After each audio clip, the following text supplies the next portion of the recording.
pad, isn't it? I think this is good. Excellent health of the stream. Let's have this down here. Cool. Shrink that. Yeah, I'm live now. Evening, everyone. Good evening, everyone. We're just setting up for the stream today. Hey, Mr. Grooves. Feedback stream number 2. Feedback stream 2 of 2 so far. 2 of maybe 3 or 4. Yeah. Yeah, because we've got a load more submissions since we were last live. We've had, what do you say? We've had over 30. So we're at 29 now. But I've just looking through them. I think there's only one duplicate. But so we're at 28 officially. Okay. And I wonder I've also got one from New Type as well. So we're at 29, I think. Plus we've both got to do a track. Plus we've got to both do a track, haven't we? Each of us. That's going to be fine. We're just going to put them in because we feel that's, that's our privilege to. Yeah. From making the compilation, we're going to just enter our tracks in and surpass the voting. What's the term for that? Like, I can't think of it. But yeah, I think that would be really good as well to like have one of our own pieces alongside it and do something for it. I've been finishing trying to finish a load of stuff recently, so yeah, we'll see how that goes. Nice. I'm trying to do 2 birds with one stone and make a track for an Artemis video and potentially use that for this. Right, yeah, that sounds perfect. That kind of thing.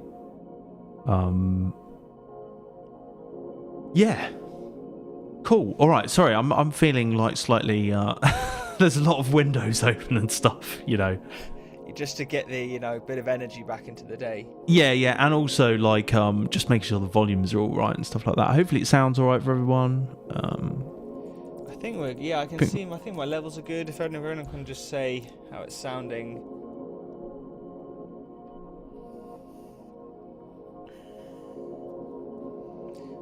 Well, so what our plan today is just to get through as many as we can. Yeah. until we run out of.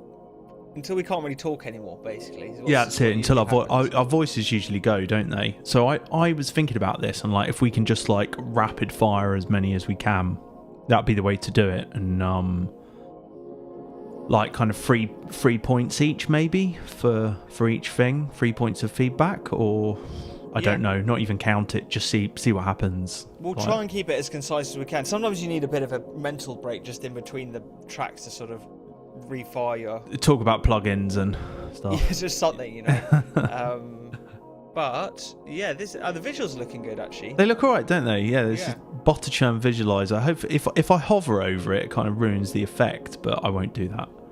I'll stay away from that side of the screen. And we'll just have like the tunes up in SoundCloud, then just gives something extra to look at. I won't full screen it because it's a bit intense sometimes. Yeah. So I don't think. Do you think we need to do an introduction? What this is about, George, or like really, it's just a follow-on from our stream last? Well, I think most people probably know by now, but if anyone who doesn't, we can do a little introduction. We're releasing. We're joining forces, Human Synthetics and Grooving in G, and releasing a compilation of all of our Patreon's music, or everyone who's sort of put their tracks forwards. And this is sort of phase 2, and what we're leading up to is a Patreon live stream where we're going to vote. We haven't actually decided how many tunes are going to be in it yet, which we'll probably talk after this. Yeah. But it'll be somewhere between 10 and 15, I would think. Yes, I think that's great. That's a sweet number. 15, and so we've got 29 tracks here, so we're going to sort of put everyone's going to vote in the next one. And then we're going to decide the ones that make the final sort of cut. But this is just a feedback stream now. So everyone who's entered a track's got a couple more weeks to put some final touches to their tunes before that last sort of voting and final edit. That was pretty good, George. I think you covered everything there. Okay, perfect. Well, then maybe we're ready to dive We're ready to roll, aren't we? Have you got the spreadsheet? Have you got the spreadsheet there as well? I've got it open here. I've got absolutely nothing I've got my notes, but I haven't got. I don't know. Can I just click that link from Patreon? Yeah, try that. Try this one. If you try this link, just so because then you can see. You should be able to see it in real time. Oh yeah, nice. Okay, that's handy. Oh, I can see you're here. Sick. So, you see like Prototype, which is the one I've got lined up here. We've got 2 from Prototype, so and they're both the same. So I presume I would take the second one. Second one, yeah, cool. Let's delete that one then. All right. Okay, so this is one that I actually downloaded. You sent me the WeTrans, or the B Patrol sent me the WeTransfer for this one. So, yeah, we'll just go from there then. Yeah, let's dive into it. So this is B Patrol. The track's called Star Aligning, and I'll just read the notes that we've got here. So I'm an old school raver whose hearing is battered. Got into production via COVID. I'm a shift worker with a young family, so I have to fit in production sessions as and when. But I absolutely love it. I love the creativity because it's endless and I'm constantly learning. 94, I went to Brunel Rooms in Swindon.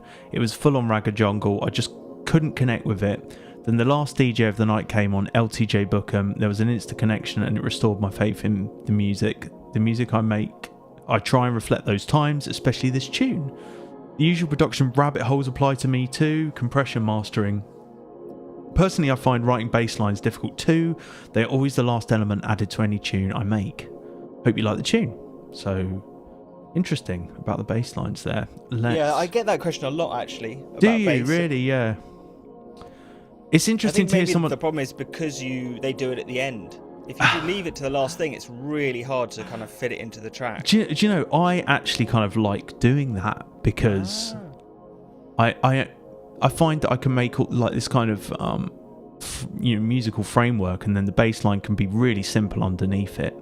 It depends what you're doing, I suppose. It depends on the genre. That maybe is the key though. Is it usually is much more simple than you think it needs to be. Yeah. Did I say that right? Yeah, if man. You overcomplicate the melody of the bass, especially because there's so much stuff happening in jungle. It just wants to be repetitive and kind of looping. So true. Less is more. So okay, I'm just going to load this up. It's probably going to play on Apple Music. Got sound? Yeah. Yeah, we're in.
Yeah, there we go. That was Bee Patrol with Star Aligning. So, do you want to go first, George? Shall I go? Yeah, sure. That was a great one to kick us off with. I really like the chord like at the first downbeat when you got like sort of drums and bass, and it always reminds me of Secret Liaisons, that Source Direct track, which has such an amazing like hit, and it just carries the whole tune. But yeah, the breaks were awesome in that, and actually you didn't like the bass was one of those kind of rolling basses where you didn't actually notice it too much, which is sort of what you want. It was like filling the space nicely, and it was just adding kind of weight. So I think the bass was actually done really well there. Me too. Yeah.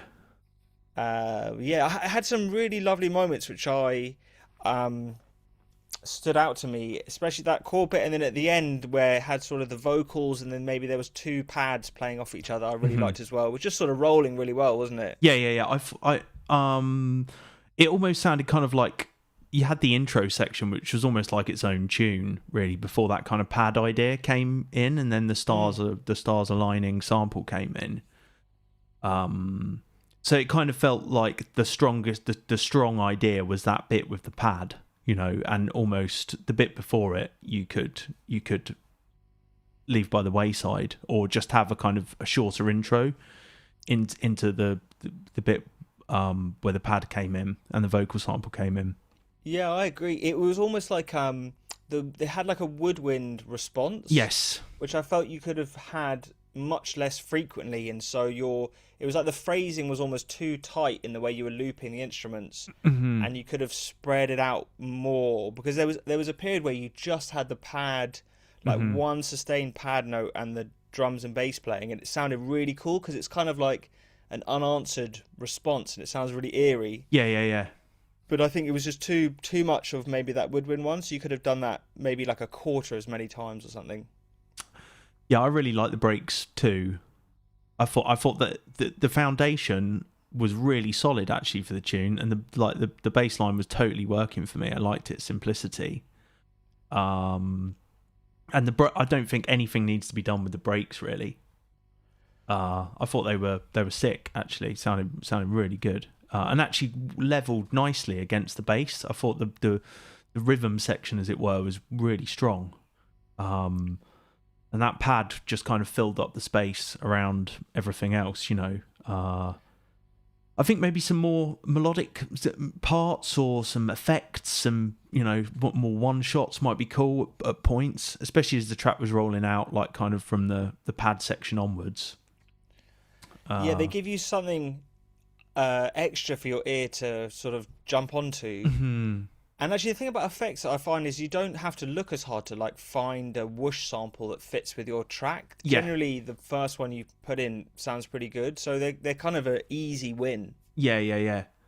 And like, not even to spend too much time necessarily on that, but just to grab a handful that'll work in and see which ones stand the test of time, or listening back to it in a few days, but it can really help propel the next, just the kind of like the rolling feeling of a tune where, you've got 8 bars, 16 bars, and every 8 bars, every 16 bars, you're expecting it to come round again, and just a one shot here, one shot there, it can really like it has more impact when it comes back in, you know what I mean?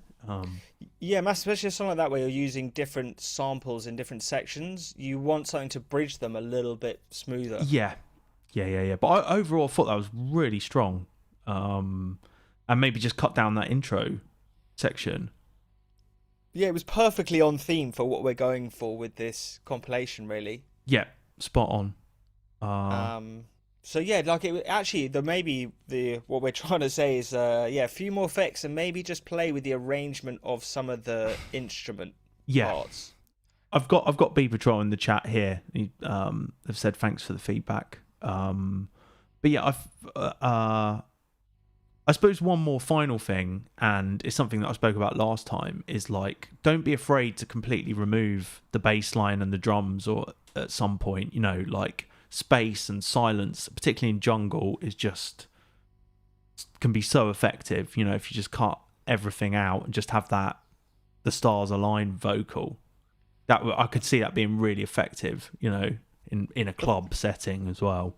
Yeah, it's almost like, I think because last time when you listen to all of these tracks together as one body of music almost, the ones that have silences jump out even more at you, like you're on a dance floor and someone's mixing and you you get a... whereas when you do it yourself, you're like, it's not as important to have a silence because you're only listening to this one sound track in isolation. Yeah, so true. So I think the visualizer has stopped for some reason, but it's working for me. But what's it? Is it not? I don't think it's responding. I don't think it's responding to the microphone, but like it's just sort of doing its. Yeah, it's just doing its. But anyway, if you hit is there like a randomize button so you can change the? That could be good, couldn't it? So you can just like select a preset, randomize next preset. Yeah. Anyway, okay. See if we can fix that as we go on. So that was that was our feedback on that Bee Patrol. I hope there was some useful stuff in there. Just highlight this off. Right, okay, we're on to Amalgam next. Noble Woods, the tune is called. Yes. We had this last time. So this might be a new. So I think we had Anonym last time.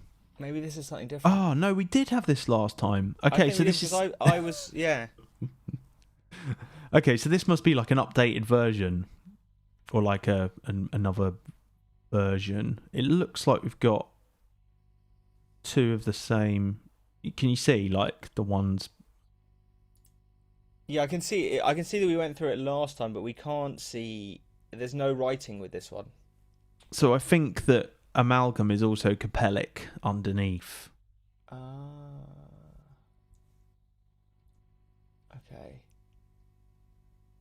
Oh, I see. Because it's the same track. So maybe you play the most recently uploaded. Cool. That's the one you're in there. Yeah. Yeah. And I updated this link actually. Compellic emailed me. So Compellic, if you're on, just like make sure we've got the right one. Let's just open it up here. Yeah. Okay. Right. That wasn't. Oh, I might. This might be. Is Creative Blockhead, Compellic? Is this the same? I don't think so. No. No. Okay. I think everyone's got like different handles to their artist names. I think it's Creative Blockhead is Kosu. Maybe, but I actually Compellic sent me a message on Patreon, so let me just pull that up, and I've got a link in there. Creative Blockhead said that they are amalgam, but is amalgam is Compellic, and then Compellic we've been left down this path now. Yeah, Compellic is on here, right? So I've got that one here. Let me just pull that up.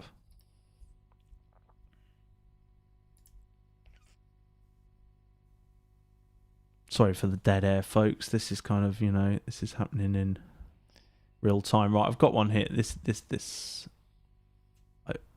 Tell me if this is the right one. 1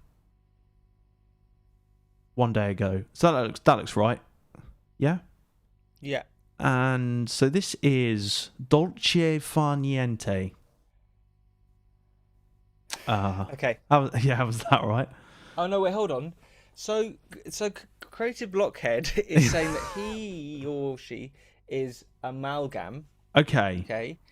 But they don't know who Compellic is. Right. Okay. So we got two. Maybe there's a. Do you know what I might have done? I might have just put the wrong link. I might have pasted it over because. Okay. If Creative Blockhead, could you like DM George or I, and we'll just make sure we play that one. Yeah, let me go on my Patreon. Yeah, Creative Blockhead. If you just send me a message on Patreon, I can then link to Alex. Yeah. Okay, that sounds good. And we'll just roll with Compellic for now. I think this is my fault because I. Creative Blockhead is now saying, "Who am I?" And we're not sure, to be honest. At this okay, point. this makes sense then. All right, so I mean, fair enough. Like, people have like submitted again on the form for like updated tunes, which is fine. So the full field might be slower, but lesser. But we'll see. We'll see. Anyway, we'll just carry on with the feedback, and then all this will come out in the wash. It'll be totally fine. So yeah, this tune is called Dolce Far Niente, and we do have some words on this. Hi, my name is Kai, and I'm located in Germany. I'm deeply inspired by the jungle and drum and bass of the 90s, including atmospheric and intelligent D&B. As I'm currently finishing up my first track in this subgenre, I was thrilled to read about your plans to start a label and release a compilation. Well, that's great too. So we feel the same. I immediately signed up for Patreon and I'm excited to submit my track for the compilation. I'm looking forward to your feedback and that of the Patreon/YouTube community. I hope the track is it's 8 minutes 32 seconds is not too long. Well, let's see. Let's just roll it now. Okay.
Script to follow. Imagine that every action you take is not being recorded in the book of destiny. How would you walk? How would you breathe? How would you look at the person beside you? You might find yourself moving more fluidly, speaking more gently, laughing more often, because without the weight of significance, you rediscover spontaneity. Life becomes a dance again, not a duty.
burden of seriousness.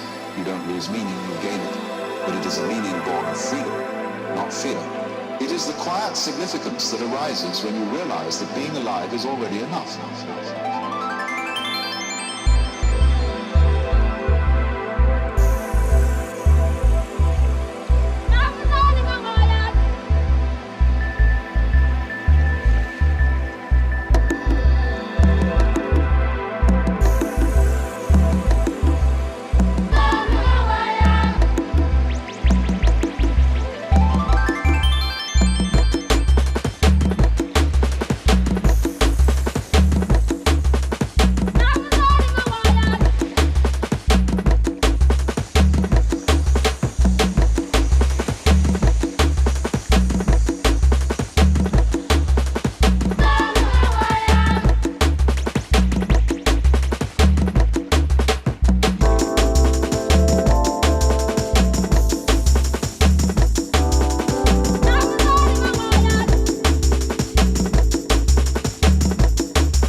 Yes, that was Compellic Dolce Far Niente.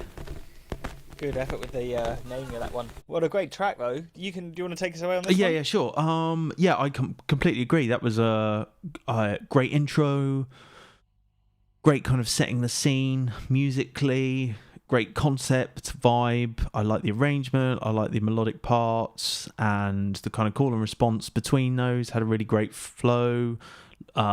all the samples were working really well for me against each other.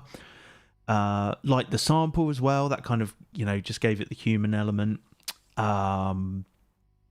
Nice breaks as well, like nice rolling break, nice kind of textured sound as well.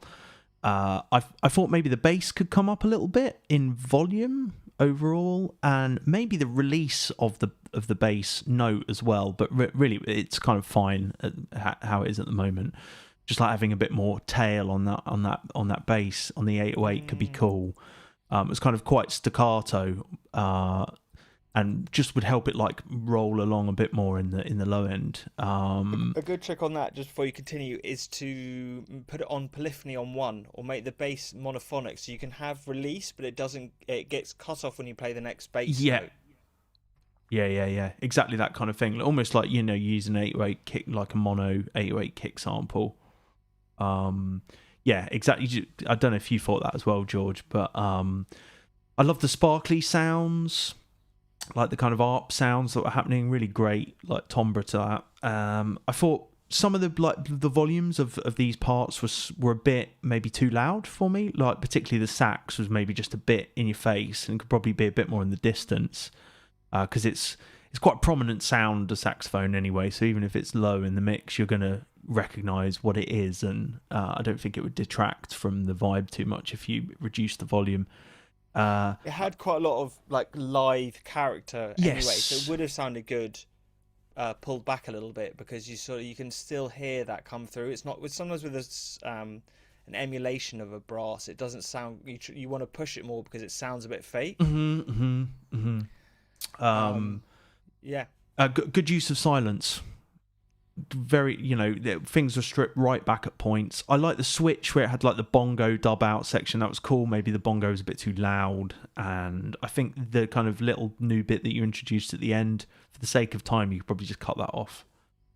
Don't know if it added anything. The tune was beautiful enough as it was without it. Yeah, agreed. You kind of said everything you want to say almost for that song by the outro, and you could almost fade down, or just take the drums out, or sort of do more of a classic outro with the same parts rather than like another switch up.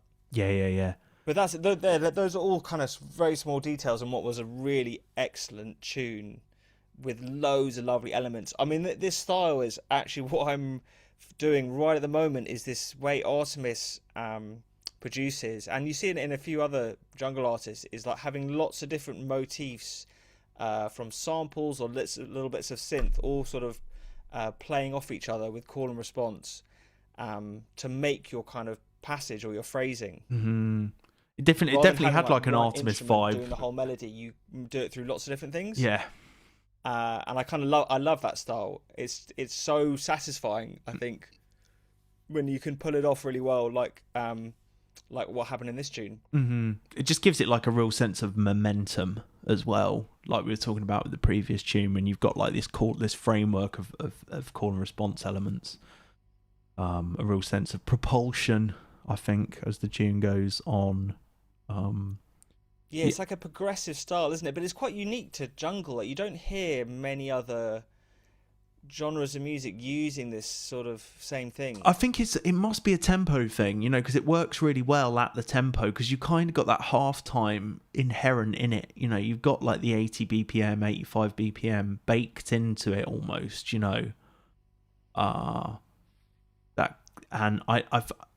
It probably wouldn't work quite the same in like techno or house, that type of thing. No, you almost, I think, because the tunes get carried so well with the drums and bass as well, you can get away with like having quite a lot of space in between your little motifs and the things you're saying. Yeah, that's where really the art is. Yeah, for sure. But I agreed with you on we were talking in the comments, but that bongo that came in a couple of times was a little bit too loud, but I actually think either the MIDI was a little bit off, but it sounded like it maybe was a sample or something, so maybe the start point could have been nudged a bit tighter. Yeah.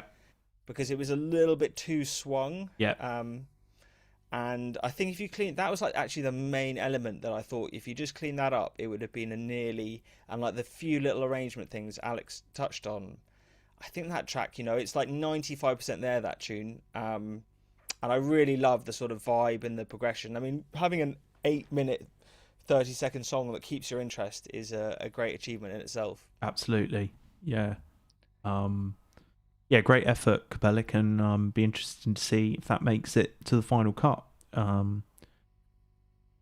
Cool. As we go? Yeah, so I sent you this track from Creative Blockhead. I've got that one here, so we'll move on to that next. That is from Amalgam, Noble Woods. So let me just line this up, just put it over. Just get rid of these. All right, so I think we've heard the first iteration of this. This has like been adjusted since, yeah? Yeah. All right. Are there any notes on this? No notes on this. So this is just a second go. Let's roll.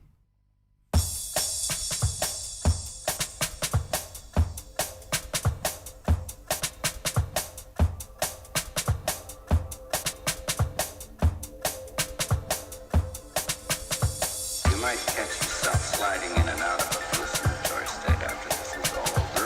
If you do, just relax and enjoy it. It'll soon go away.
But for now...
Very nice. Agreed. It definitely felt a little. It was hard to pick what exactly has been changed from the last one, but I think I've heard this maybe three or four times now, and it definitely feels the most cohesive version. Yeah. So far, just the way it progressed through the sections, all the sound selection is lovely, and I don't think you need to touch this tune anymore. Actually, from this point, any more would almost be going. You start going backwards a little bit, don't you? Yeah. I think it would be like diminishing returns. Yeah, I agree. I think the intro is definitely more compact from memory, like, or it has been made more direct and to the point. It felt like that for me. Like we went into the action a lot smoother and a lot more what I'd kind of like to hear in a piece of music like this, or I like the almost like the build up. It wasn't a build up, but the breakdown before everything dropped in at the beginning was really effective. Again, going almost back to silence, Yeah,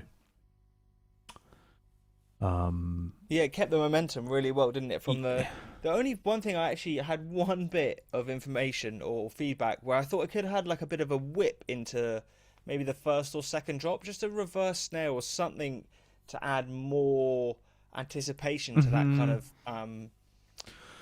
because it was good, but it could have maybe had a little bit more, is all I felt there. Yeah, go on, sorry. Yeah, I wrote a similar note, like a cuts at the end of every 8-16 bars type thing, like where everything where things snap almost on the last beat and then it kicks back in, combined with something like a reverse snare or cymbal or something, can really give like a sense of impact, of subtle impact.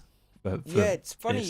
You do need to emphasize those downbeats. Yeah, of, like, the 4s, 8s, the 16s. Yeah, it's really it's like it's almost formulaic, but it isn't, because it's really effective musically. It's almost like a kind of arrangement.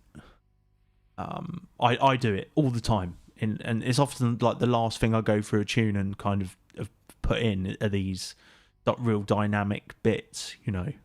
Yeah, they just add a little bit of emotion. Like, you don't even notice them, but you get more of like a, rising or falling. Actually, Paradox would always make his first hits of the bar, like the kick, a little bit louder than all the other velocities of the notes. Just to give that one a little bit more impact, very subtly. I try and do that myself as well, from inspired by Paradox. Once you learn a trick like that, you're like, oh, I'm going to take that with me. Yeah, I just bake it in from the very first iteration of a tune. It's kind of like built into my drum programming now, is to always like have the impact slightly greater on that first hit. So someone just asked, are they programmed drums or a chop break? Future World Machines asked that, and I guess Creative Blockhead is in your chat, George. Are they programmed drums or like a loop type of thing, or one shots? It's a cool little loop going on, like that a lot. Yeah, quite unique actually in the sort of style of the drums. Yeah, it's a chop break. Chop break, cool. One thing I did think, George, and this could be a thing for Patreon, is something like this. I don't know if it's been mastered or not, but it would be a good like demo video I could just show what I would do to master a tune like that, just to get it up to a few notches in volume. I don't know if Creative Blockhead's done that already, but like I reckon you could push that a little, tastefully so for a master. It felt like it could be. Maybe that's a good session. We could do a mastering together, mixing and mastering kind of session. It's quite good to take someone else's tune and then do it from that standpoint as well. I think that could be a really good like demo video for people, and like one in perpetuity as well, is just mixing a couple of these tunes and mastering them, each of us or something. Yeah, they Creative Blockhead says there's nothing on the master. Yeah. He or she has a mastered version. So you can hear that it could have been a bit louder and maybe a bit more sort of weighty and everything. Yeah. But then the balance was good. So yes, I thought the balance was lovely. Yeah. That would be a cool. We'll have to figure out how to make that that happen. Yeah, we can do that.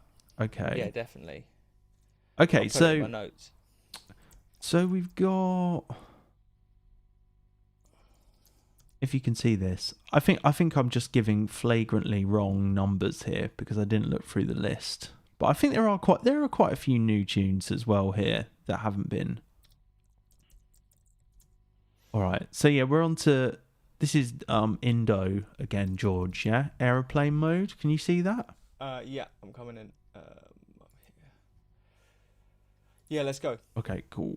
I think Dougie C is in my chat. Cool. So I'll just pull this in and just check the notes. This is a recent track I've completed over the bank holiday weekend. Liquid progression for chill D&B vibes. Looking forward to hearing what you think. Big ups. Okay, so this is airplane mode. Mm-hmm.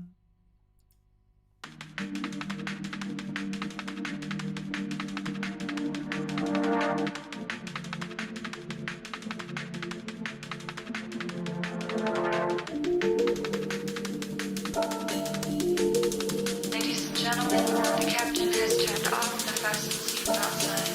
You are now free to move about the cabin.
choice was Indo Aeroplane Mode.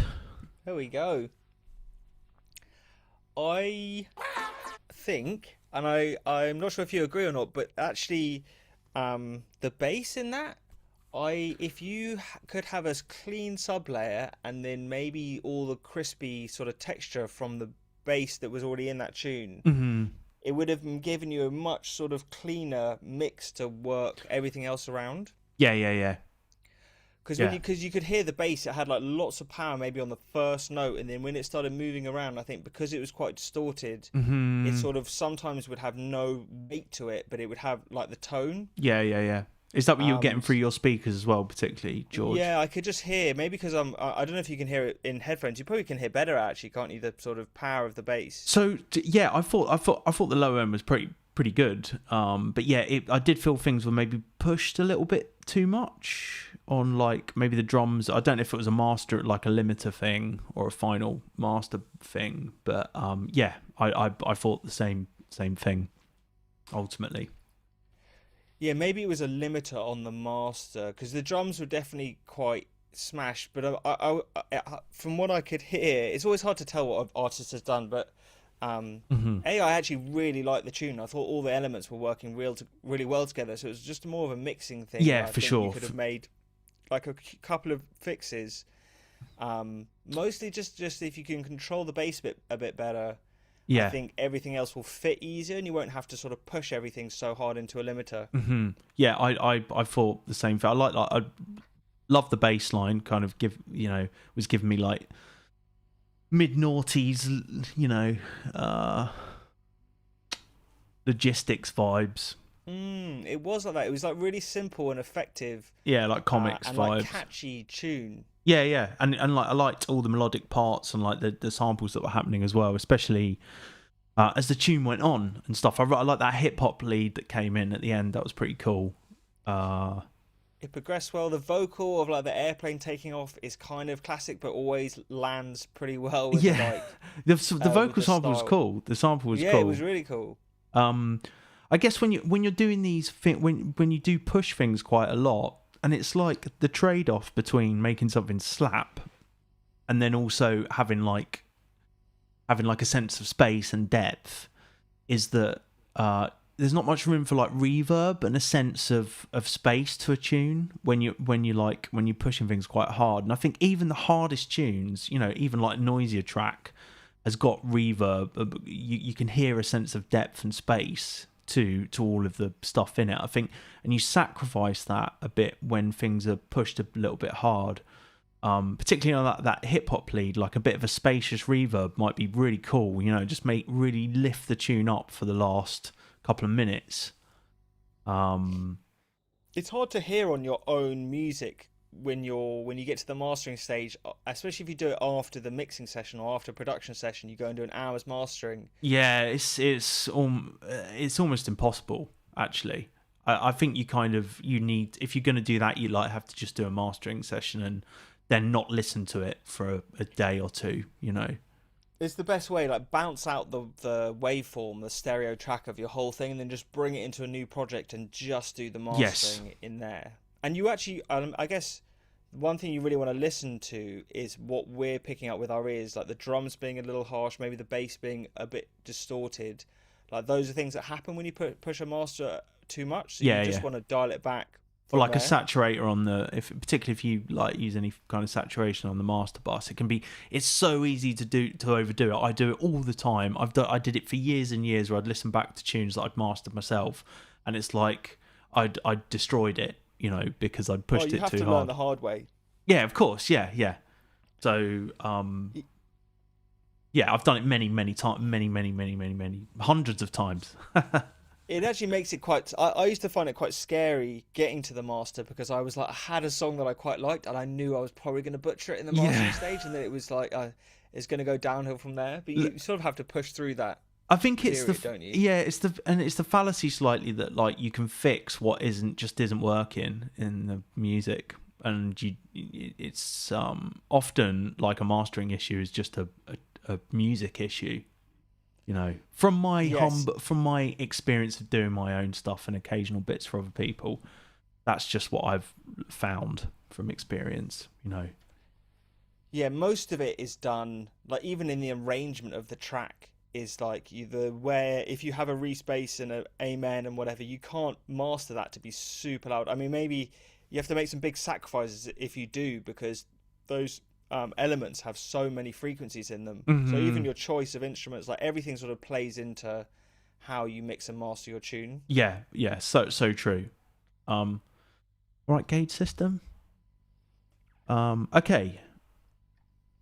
So yeah, hope that was useful, Indo, and we'll all of this feedback will be followed up in writing, George. Yeah. Yes, we do a Patreon post where we sort of put all of our notes that we make during this, just so everyone can sort of see if they miss it as well. Yeah, I'm making slightly more in-depth notes than I did last time. So, yeah, okay. That was Airplane Mode by Indo. And let's move on to the next one, George, yeah? Yeah, let's roll on. This is Dramatic. And this one's called Selector. We've already had a... I'm going to get some tea while you're introducing. Sure, yeah. Sure. Mr. Grooves, I saw you said earlier on in the chat you got something 70% done but ran out of time. Sorry to hear that. There will be a next time. Gauge system, how we doing?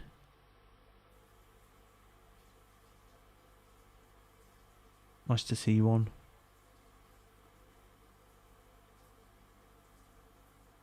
So the next one we've got coming up, drum. No notes on this one. Let's just fire this up.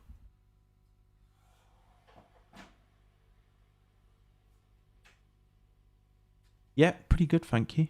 Pretty good. I have got some notes to send you on what we were talking about. Sorry, it's been busy lately. I find myself saying that all the time. Yeah, Mr. Grooves, it'd be great to hear one from you next time.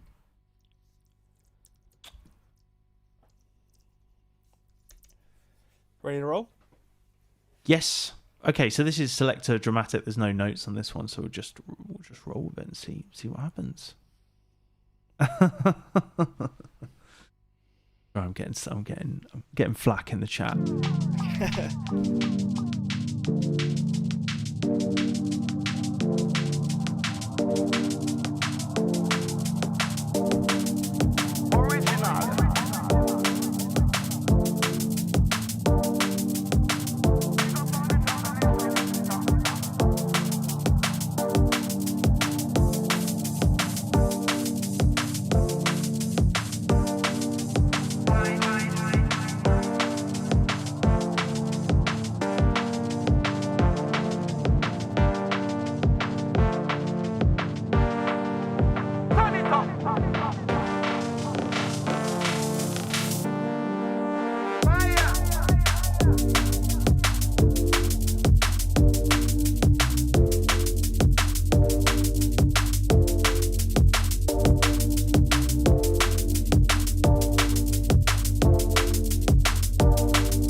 Sick. Very nice. That was Dramatic Selector. So, shall I go first on this one, George? Yeah, take it away. So I didn't have too much to say really about this because it's quite like I liked the simplicity. I thought the foundation was really good. Nice rolling bass line. I liked that it varied for that second drop, just like another note, kind of every 4 bars or whatever it was. And like the vocal samples, the drums are really working well. I think maybe I like the chordal stab thing, but it would be nice to hear some like effects on that. Some like to give it some space and stuff like that. It sounded like a bit like a dub, like a kind of dub stab or something, like a horn stab or a guitar stab. And yeah, I think there's loads of room to like affect that quite heavily and just like mess around with feedback and stuff and get some really interesting spatial effects from it. And I feel like that would actually help fill in the kind of atmosphere of the tune a bit more, because I felt like the what's often the hardest bit, like the drums and the bass, was really solid. And I guess the only other it would be nice to maybe hear a bit more of a build up, particularly in the intro. Maybe, but I know that intros tend to just be quite short and effective now. Stylistically, it's kind of just become more prominent. I suppose you got a bit of that in the breakdown, but it'd be great to hear some more of that, some more drama and some build-ups and stuff.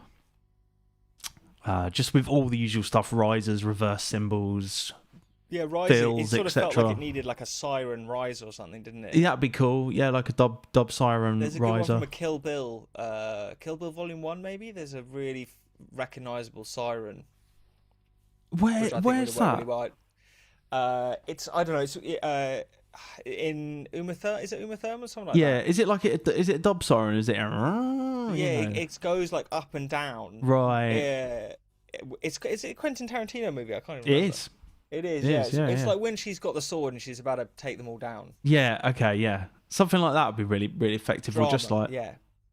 I mean, I feel like dub sirens are kind of done to death a little bit, aren't they? But like the equivalent of a dub siren, if you could deconstruct the form and just take the concept of what a dub siren is and do something that's like it, that would work. That would work really well. Original, because risers are basically just rising in energy or in pitch or in frequency or in reverb or in whatever it is, or in filter settings. So you just have to sort of make everything go from low to high. 0 to 100, yeah. That's basically the essence of making your own sounding risers. Yeah. Yeah, absolutely. I actually was going to continue talking about the point you made with. I thought there was such a cool, like minimal drop with the drums and bass. Yeah, it was heavy. Yeah, it was it's actually really like effective. A playground. It's such a good place to be when you're making a track, when you have that sort of power and weight in your drop. Mm-hmm. That doing what you said, in like taking one of those dub stabs and then playing with the feedback on the delay and the timing of the delay, sometimes make it pitch up and down. That's like what all the dub tricks are basically taking a delay and then phasing it and sort of manipulating it in different ways. It's actually really fun to do. Yeah, I often just dub out stuff like that, or just take one part. Those stabs are ideal, and then I just like map a few things on my controller or something, and then I'll just record like me messing with the feedback and maybe the timing and stuff as well. It will be you got to do like a live recording. Yeah, it always works better that way. You'll do a really good take usually on the first one, and then half an hour later you're still there like banging knobs. I can't quite get the one. It's good when it's a bit loose sometimes, you know what I mean? It's not. I like it when delays are really locked to the grid sometimes too, but then I also like it when they slip in and out a bit. It can be really good. You can get really unexpected results. They want to lock and then fade and do something cool at the end. Filtering's quite effective in that respect. Yeah, filtering's really cool to make it almost like a woodwind that then has like a little pitch drop at the end to makes it sound much more natural. I actually thought the bass could be a little bit louder, maybe 1 dB or 2. Yep, I agree. Yeah, I thought could come up. I thought the drums were fine, like the low end in the break itself. But yeah, I mean, I thought the switch ups and the different sections were really effective. Like there was a synth that had sort of automation that made it build in energy with like more release or maybe more filtering, and then you would hit the drop, which is another really cool way of basically doing what like a riser does. So there was a little bit of that happening, but maybe you could just emphasize that a bit more. And that was it really. I thought the track was pretty much club ready with a few more things, but it was really well done. I think a lot of the dramatic stuff it's kind of sounds like well put together, you know. All right, but we're on to Stupid now, is the artist name. And the track is called See Me, and I've got some notes on this one. Well, it's one of my first in this break/atmospheric vibe. Would love feedback. So we can do that.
Interesting one, actually. Very nice. Yeah, we got. I liked it. It was lots of cool ideas, as someone said in my chat. Actually, some of the little breaky, some of the edits that were happening at the end, and there was like a little left to the right panning thing, sounded really cool. But I think maybe it was like a bit of the structure.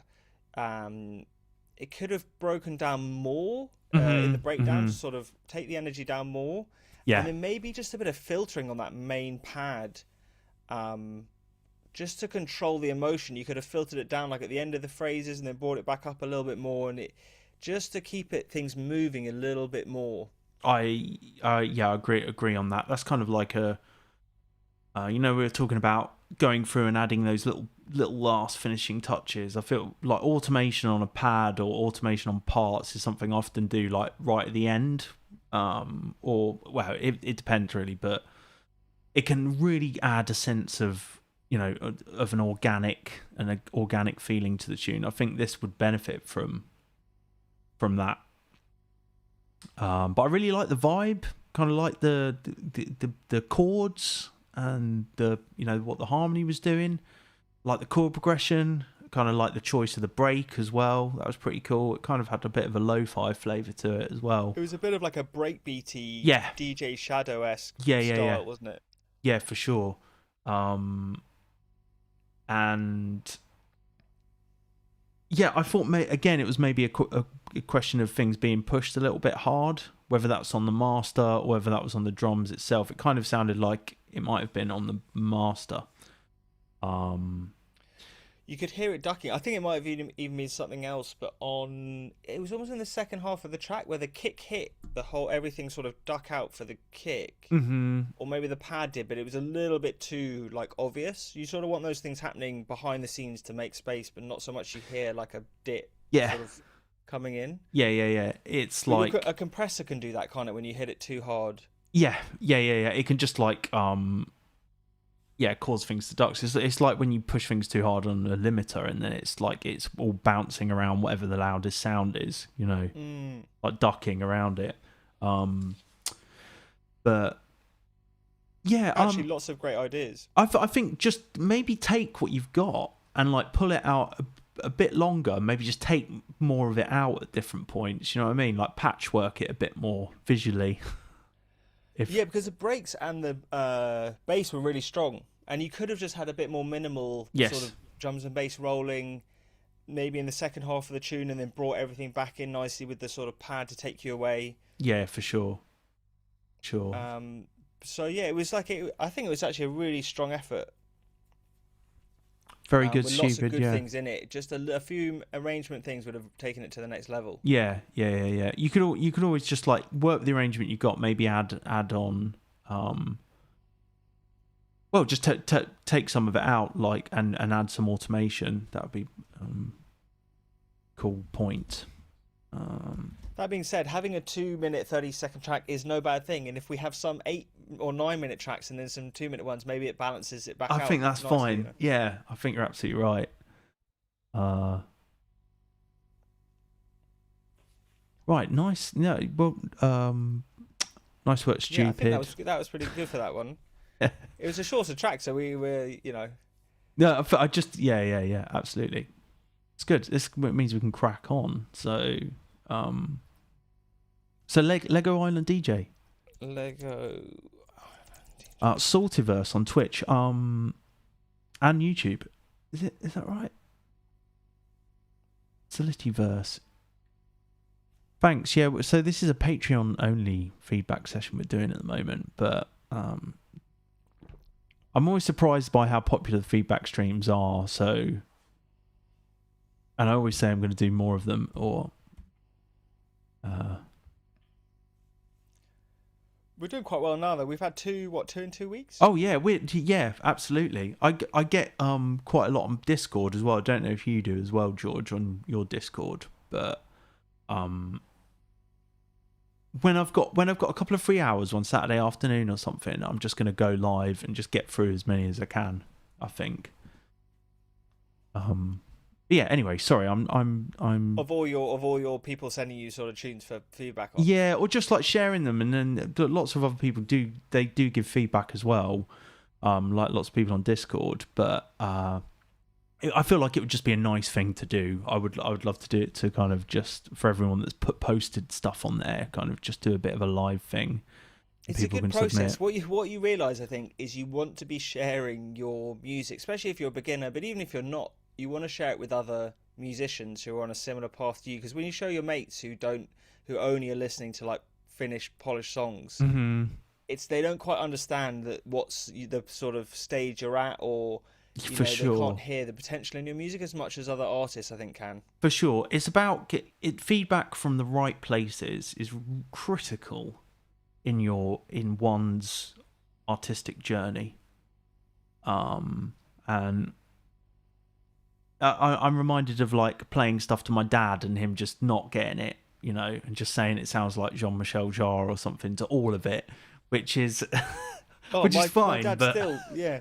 My dad calls me and says he watches my videos every now and again in the bathtub, and he's like, I don't understand a word you're saying, because I'm obviously just talking about renoise and production garbage, and he's like, you could be speaking another language, but at least you're saying it nicely. And I'm like, thanks, Dad. Yeah, exactly that. And so it's about getting feedback from the right places, and other producers are a great place to start. So, but yeah, they're always really, really popular.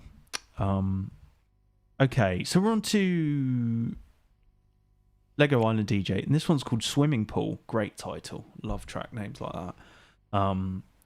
Been sitting on this tune for over a year now, just curious to hear your thoughts. We'll most likely try to find the project file to play with some of the drum sequencing or something in the B section a bit. Okay, so Lego Island DJ I've heard lots from before, and it's a real mixed bag, to be honest. So, okay.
Oh, yeah, sorry.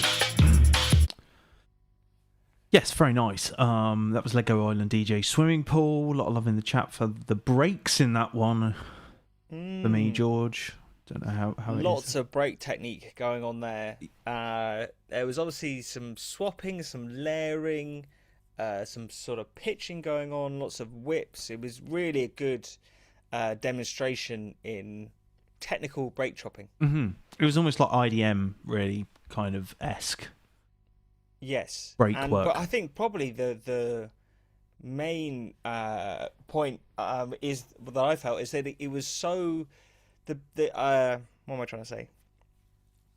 I think the artist got so carried away with the break chopping that they forgot to add maybe a bit of silence or like a proper breakdown or just giving you like a release. But especially when you have really choppy breaks, I think even more so you need to contrast that with nothing or some more minimal stuff in your arrangement, and then that in turn I think gives like more power and it makes it more catchy when you come back to the breaks again. Yeah. Some like silence and some more dynamics in that sense, really. Yeah, like at 340 there was just a hi-hat, I think, playing an eighth note with the sort of pads and stuff, and it was lovely. It was like I was waiting for that sort of section earlier in the tune. I think it would have really helped sort of sell the idea a bit better. But the elements, there was also some nice dubby chords at the end as well, I heard, which could have maybe come in a bit earlier.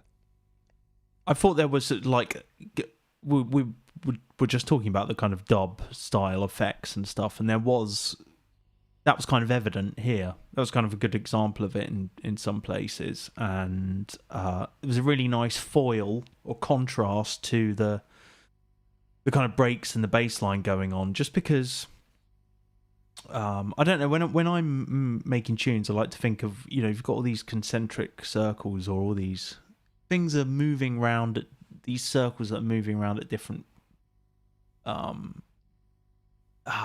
it's almost like rates. Different rates. Yeah, thank you. It's almost like like the solar system or something. You've got some things going very quickly, and then some things on a slower orbit and a much slower orbit. And I think that's kind of a bit of a secret to music as well, is that you need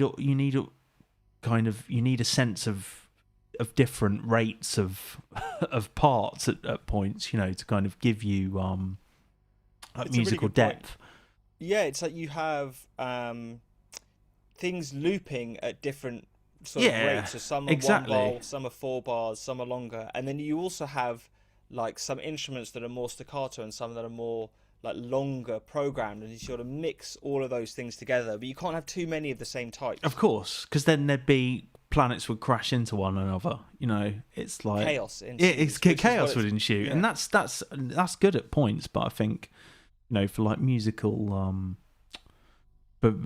musical effectiveness, you often want some kind of continuity, and I thought this had quite good flow for all the different sections and parts that were coming in. Although it was quite interesting in its switches at points, but it had a sense of occasion throughout. I thought that was quite good. It didn't feel like there were too many ideas in it, if you know what I mean. Maybe just the breaks were like chopped to the nth degree. Yeah, you almost don't like. I think that's because that's what the style of song was. I don't know if you want to like rein the breaks back in, but you could mess with it sort of a bit more in the arrangement, and give your breaks is a break from it a bit more. Also, I agree with you that the cohesion of the song, like the sound selection, was really good, but some more defined sections again, like the stuff we always go back to. That I think they're really easy things, aren't they? I think we should do, maybe another idea is like you and I do like a recap of all the things that come up again and again, kind of like, because I feel like they're really good foundational concepts for whatever music you're making, the dynamics, tension, release, all of this stuff. Idea for another time. Definitely, because you come to those things. I'm the same as you. I write my track like I would get to this point, and then I would go and add the transitional stuff at the end. Yeah. I almost block the colour out in one. Yeah. I like, and then I start to chip away. at it. Because it's a different thing. It's not. It is creative, but it's not the same as making, like, producing the melody or something. No, your brain's almost working in a slightly different way. Yeah. It's more construction based, like editing. It's more editor role. Yeah. Should we take 5 before we move on to the next batch? So we can have a drinks break. Have a comfort break. All right, folks. We'll see in a sec. I'll just put my camera off while I do this. Okay, I've got to hold. Nice.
There's 1, 2.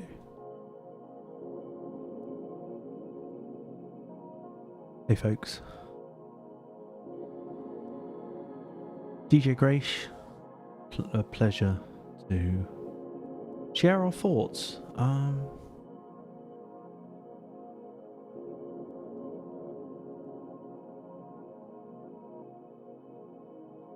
I think maybe we could, anyone in the chat, if I read out names, that's here, depending on how long we carry on for, we can just maybe push your tunes up. Just thinking of you, Grace, and New Type as well. Are we doing George? Doing very well, thank you. I've got a fresh cup of tea and I'm ready to... Ready to rock? I certainly am. We've got quite a few tracks to get through looking at them. Yeah, so I was just saying, like, I wonder if it's worth just doing a bit of a roll call and and maybe just going with, like, who's next on the list and playing to the people that are in the chat. Yeah, if we just do maybe 3 or 4 more. Yeah. Because we're gonna go through all of them in the final Patreon video live stream. So if I call off, like, if I'd roll call the names and people can shout out if they're here, and then we'll play their tune, if you see what I mean. Yeah, go for it. Okay, so Prototype is next. Prototype, are you in George's chat or my chat? Prototype. Classic L's is the tune.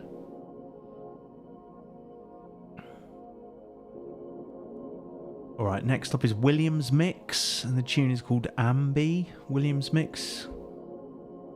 Glad to see you've submitted. I know we've spoken in the past, but Williams Mix, are you in the chat at the moment? Teedle. Kind of wouldn't mind hearing the Teedle tune, but I don't think Teedle's on because they'd say hi. Rave Def 1993. Waiting for the Storm. Trident Mysteries. Good titles here. Aquarelle, I saw you in the chat earlier. Are you still in the chat? Aquarelle. Track's called Lumos.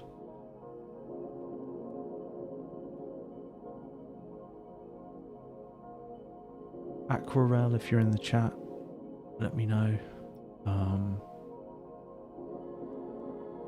Okay, then we've got... Someone said feels like school. It feels like, because you get no response, you're like, is anyone out there? Yeah. And it's like silence, you know? No, yeah. So I know that Axwax isn't in the chat, I'm pretty sure. Salu is in the chat. So Salu, Grace and New Type are all in the chat. So maybe we could do... Maybe let's play from the reverse back then and then play sort of... Sure. Aquarelle or something. Alright, cool. So we'll go with Grace then, yeah? Yeah. Okay. Grace, you're up. This tune is called Syrup. We've got Axwax is in my chat. Okay, yeah, perfect. Oh, is Axwax in your chat? Okay, cool. All right, that's fine. So if we, I know that New Type's in mine. So if we maybe do those 4, yeah, perfect. George, yeah, or as many as we can. Cool. It's called Syrup. Not sure about the Apache break is the only comment we've got on that. So if you want to elaborate any further, Grace.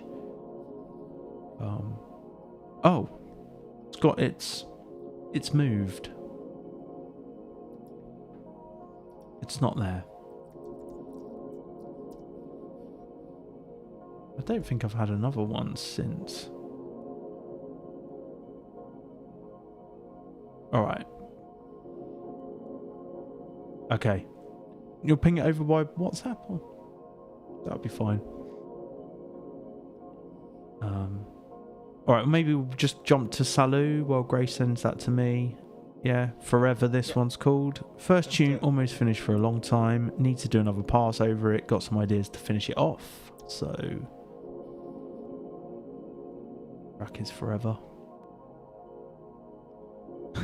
I've just got what Grace was saying here, sir. Like... Grace, have you got a fresh link? Because that one's dead, the one that I've got here. Track was not found. WhatsApp that to me. Alright, sorry George. Sorry?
lush.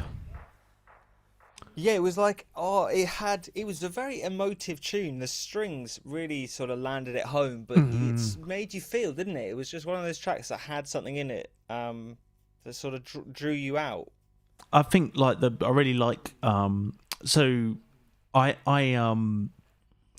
heard this before, this tune, and I really like the bass line, like the kind of it's moving quite a lot between. It's almost got a sense of melody to it, and I love bass lines that do that, where they're kind of really rolling and they're almost like cascading in a way. And when you've got a bass line like that, it does a lot of the heavy lifting emotionally for the tune, and then really the atmospheres that sit on top can do relatively little and kind of colour the tune, subtly. Yeah, the bass is the progression. Yeah, exactly. And in some tunes where you've just got more of like a shorter loop bass line, you rely more on the parts around it. But this was, that's kind of the track for me here. And maybe some. I actually thought it could have had. Sorry to. No, go ahead. Just go on ahead, the, George. on the bass thing, I felt at times it could have really used like a bit of a distorted bass layer, maybe just to take you as like a response to everything it was saying, to kind of cut through. Like a tear nice kind flowing, of thing. It almost wants a bit of that. Yeah. That'd be nice. And yeah, like Salou said in my chat, I need to sort the second half out a bit more, but it's not far out, I don't think. And yeah, I completely agree. I think maybe another couple of hours on that would get it to a state where it was done, really. Yeah, just wanted. Someone said in my chat, and I agreed. But where it dropped to being a little bit more minimal, it was really satisfying. But it actually almost wanted one more element of something just to sell the idea. It could even be just like a ride layer or a percussion layer. You don't have to think too deep harmonically. Just to make it a little bit more like a sizzle almost of sorts. Yeah. Yeah. But apart from that, it was very, it's actually a great tune. I really love the it. Strings that come in for the that. Strings in the pad. There were lots of nice layers and textures in the pad. Like you could hear like a vocal thing kind of coming in every now and again. Yeah. Really well done. Nice one. That was Salou Forever. So yeah, Grace has sent me a new link, and I've got Aquarelle in the chat here as well. So yeah, we'll just push on, see how many more we can do. Okay. Okay, awesome. Okay, so Grace has said, this is Syrup, not sure about the Apache break. Did you make this live on stream, Grace? This tune. Go.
nice.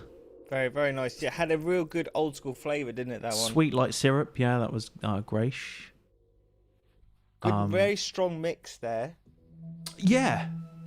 And the drops were powerful. It sort of had lots of little production touches, I thought, really fed into the whole idea that were, like little drum rolls or fills or like break swaps that were just executed really well. Like where the think break, there were quite a lot of edits on when the think was happening, but then, it was the hot pants, yeah? Mm-hmm. Was it hot pants? Yeah, and then at the end of like every 8 bars, the second snare came in. Do you know what I mean? Like it was the hot pants, wasn't it? That's Apache. No, it's here. Yeah. Yeah.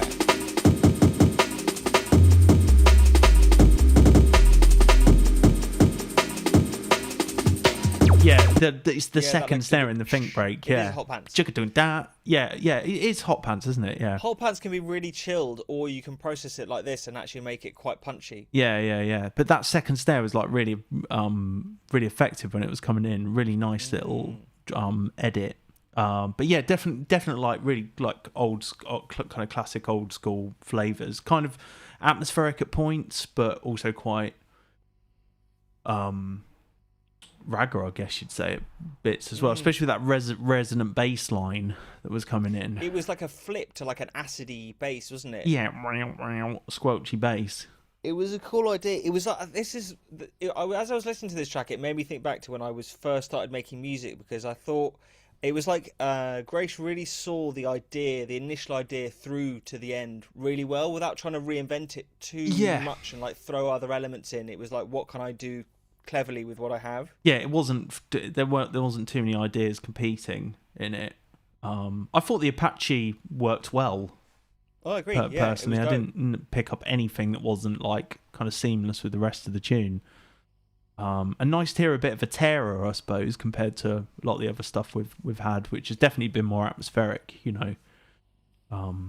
We can build up to this in the compilation. Well, if it makes it in, if they vote it in, yeah. Be a good one to put towards the end. Well, I thought that amalgam, is it? Yeah, the Noble Woods. That tune would be a great ender. I thought anyway. That was like the slower breakbeat one we were listening to. That'd be a great ending for the compilation. But yeah, it's all down to voting, isn't it? So. Yeah, then we can build the arc of the whole thing. Yeah, the power.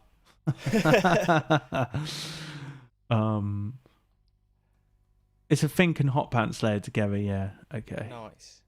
So you can't even really tell, which shows that it's been done masterfully. Yeah, it was the balance was really good. I don't think you pushed the master too much. Graish was saying he was concerned that you might have done that, but I think it was actually quite tasteful, all of it.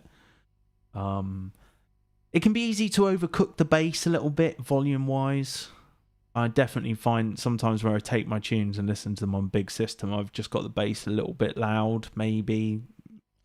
That was a bit too much saturation. It's like just 1 or 2 extra on the like dial, isn't it? That sort of takes it there. Well, you can just go to the club and it literally is like an earthquake, It's because you fatigue your ears when you're producing, and then you want that extra. And then actually, if you listen to it fresh, it's like being kind of stampeded by. Not saying that was the hit. I'm talking about my own experience where the bass is too loud, and I go and listen, and it's like being hit. It's like hitting a wall, all you hear is bass. Yeah, just bass, nothing else. Okay, so should we go on to Axwax next? Yeah, we've got 2 more now, haven't we?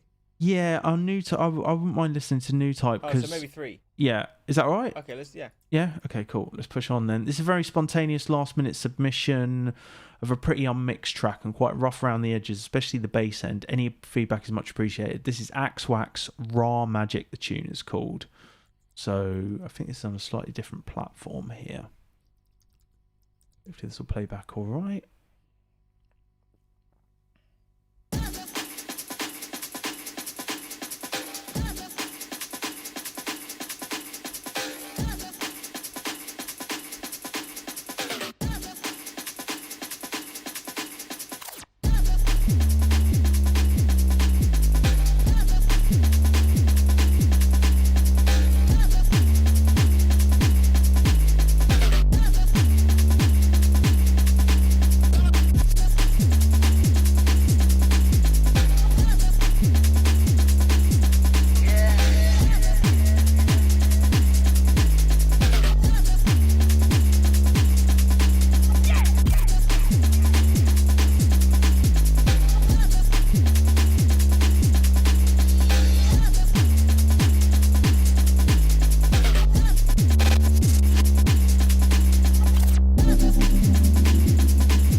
Yes, very nice. That was Raw Magic by Axwax. Shall I run with this one, George, or do you want to start? Yeah. Okay. So I kind of like the far away. Sorry, like the breaks almost had like a kind of interesting spatial effect. I don't know if that was like the way they like maybe like a bit rate thing, a bit depth thing.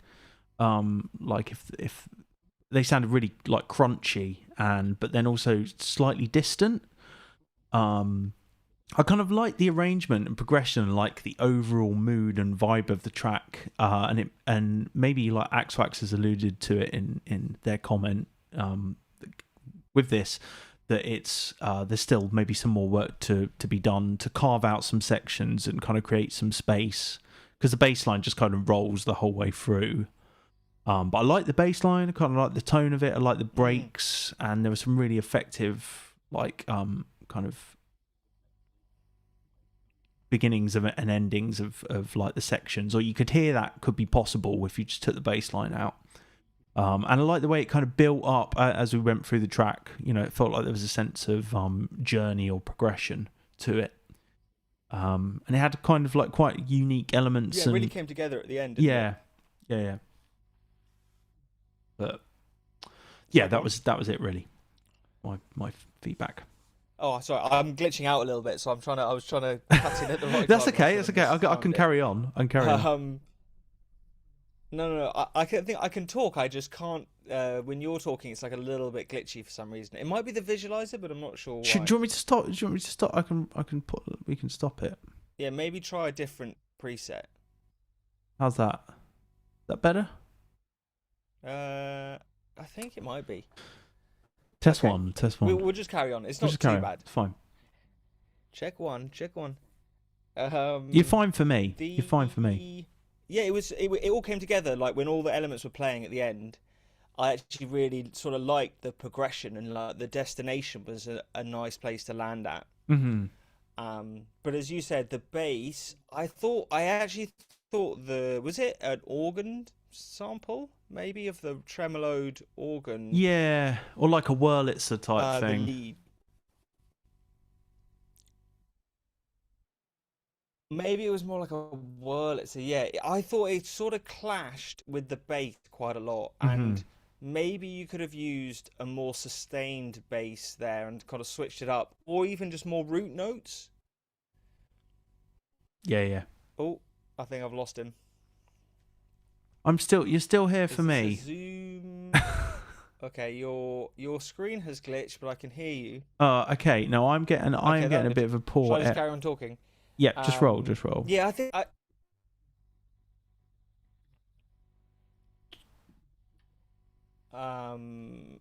and you could maybe just flip the bass there would have helped, because the bass, it worked really well for maybe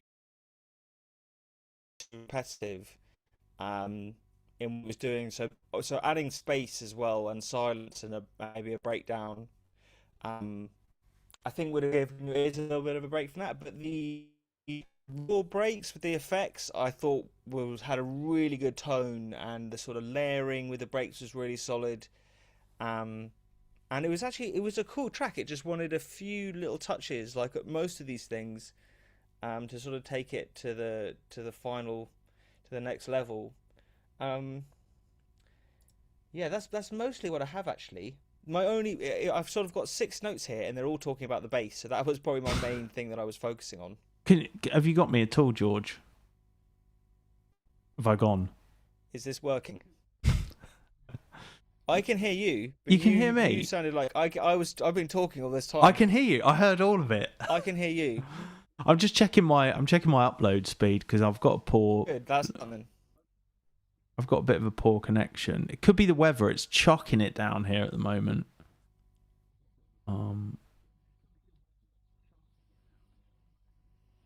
I thought about raining in London, but about 20 minutes ago, but it hasn't. I've got a good connection, so it might be. Oh, is it? Can you see on your YouTube thing? Yeah, it's giving me like poor. My speed is okay.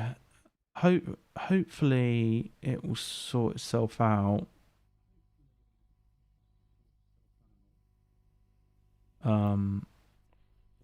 We'll give it a minute or two, but okay, yeah, it looks like mine's stabilized a little bit. It's saying good now.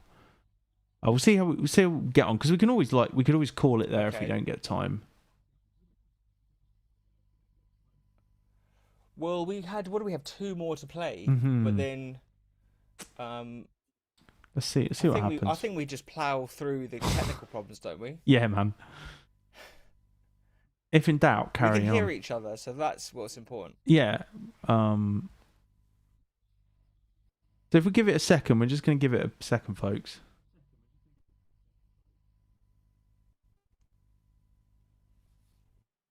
How are we looking now? Thanks everyone for your. Yeah, you're still glitching a bit. Still glitching. You look. You're fine for me. But I can hear the voice coming through better. Okay, I'm going to just do another speed test. Well, I could. It might be a Zoom thing. Yeah. Well, it's my stream is your YouTube saying what's your connection? Yeah, it's not. It's not liking it for some reason. They can hear us both.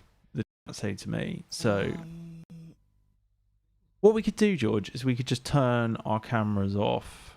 Or the only problem was the tunes were glitching a little bit. Were they? Okay. Oh shit! My stream's just ended.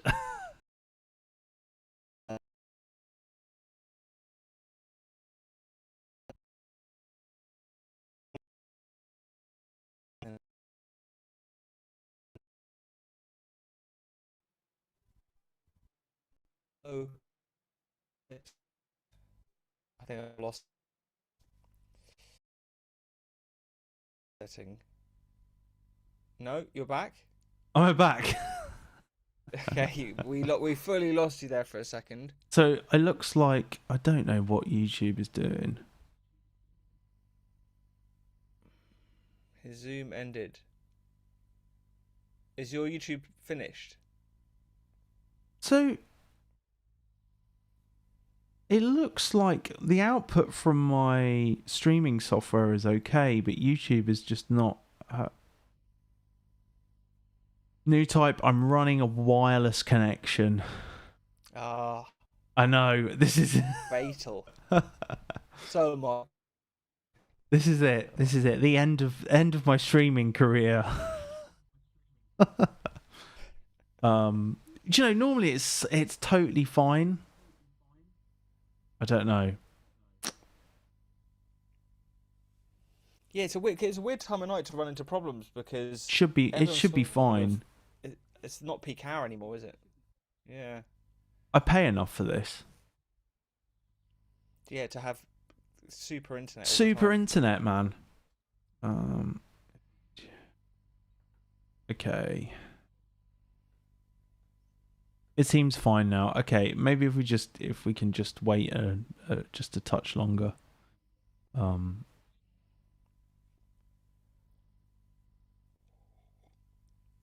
Stop getting pauses. Okay, it's excellent again now. It's saying, how's that for you, George? Back. You actually look normal again. Not that you didn't look normal, but the screen was glitching. I don't look normal. It's fine. Yeah. No. Okay. Cool. All right. Well, let's forgo the visualizer, just in case. I think it was fine. I think it was actually a connection thing, an internet thing. My problem is I just don't look normal. Right. Okay. So we did Axwax, and I think you were saying all your feedback was on the bass, and yes, I'm not sure how much you heard of my I heard all of it. Yeah, you were just fine for me the whole time. So am I not fine now anymore? No, you've glitched again. This is like one of those terrible Zoom meetings when you're trying to talk about something important and nothing seems to work.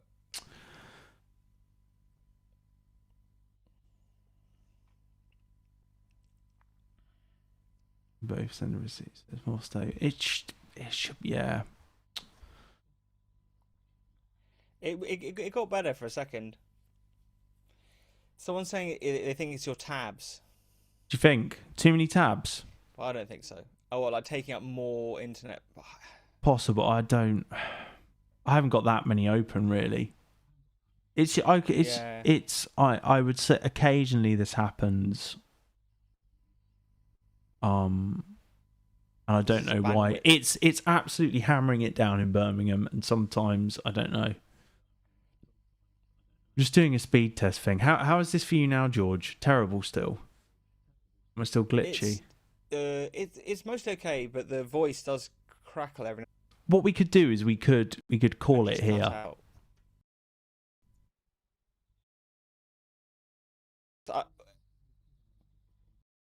Okay. Should we in the session? Yeah, just end Zoom now. I think we. Sorry, it happens from time to time. Thank you for everyone who stuck around. Sorry for the connection issues at the end here. Yeah. But these just what happens really. I'll talk to Alex, but we will either be back with another YouTube, depending if we have time, or we'll go straight for the Patreon live stream, which will be later in June. I think in a couple of weeks' time. We're going to do the big vote over on Patreon. So we'll catch you all then. Thanks, folks. Thanks for all the tunes. Sorry about the technical issues. Speak again soon. Thank you very much. See you.